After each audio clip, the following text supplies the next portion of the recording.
Hi, welcome to another episode of Hot Takes. Now, Keir Starmer's capitulation, I suppose, for the want of a better word, over the PIP and welfare bill has basically opened the door for the backbenchers and the rebels to demand everything they want, knowing, of course, that he will bend the knee. He won't stand up. So much for his claims, laughable as they are. I mean, truly laughable, that he is in any way a hard bastard.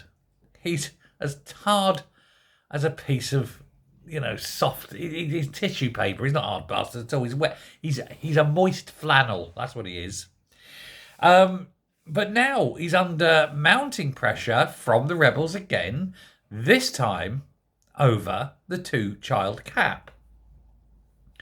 Now, of course, this will be the breaking point because he could barely afford the $5 billion needed for the last U-turn on PIP.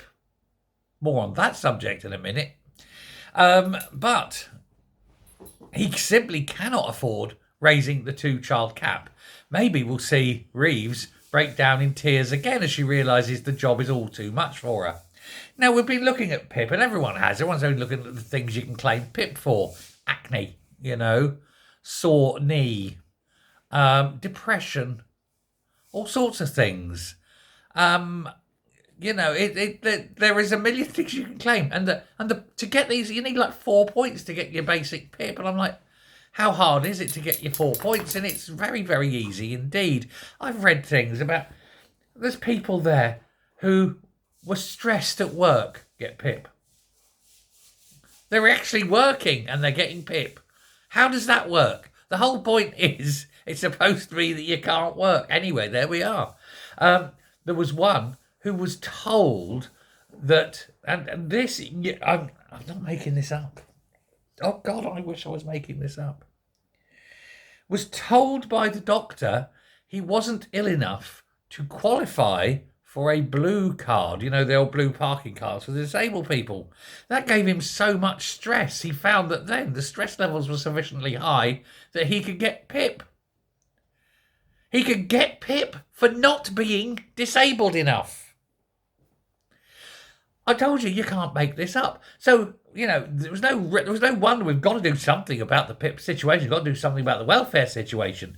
But it's not going to happen when you've got a weak, wishy-washy, spineless jellyfish prime minister kowtowing to each and every one of his backbenchers.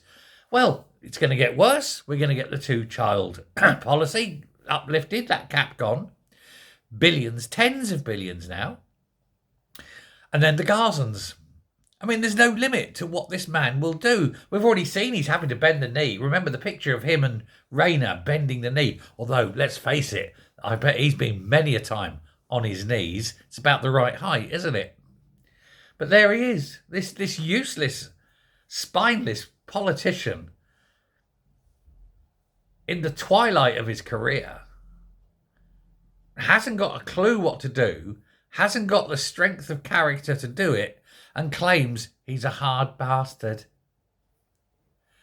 Give me strength. Well, how far before too far? How far before he says, I can't do it? He's already seen as the most despicable, horrible, rancid mess of a Prime Minister ever. And if he's going to keep capitulating after capitulating after capitulating, what's the point of him being there? And the country can't afford it. I wonder, will it be enough for him to threaten them and go for a general election? I do hope so. Thanks very much. Bye.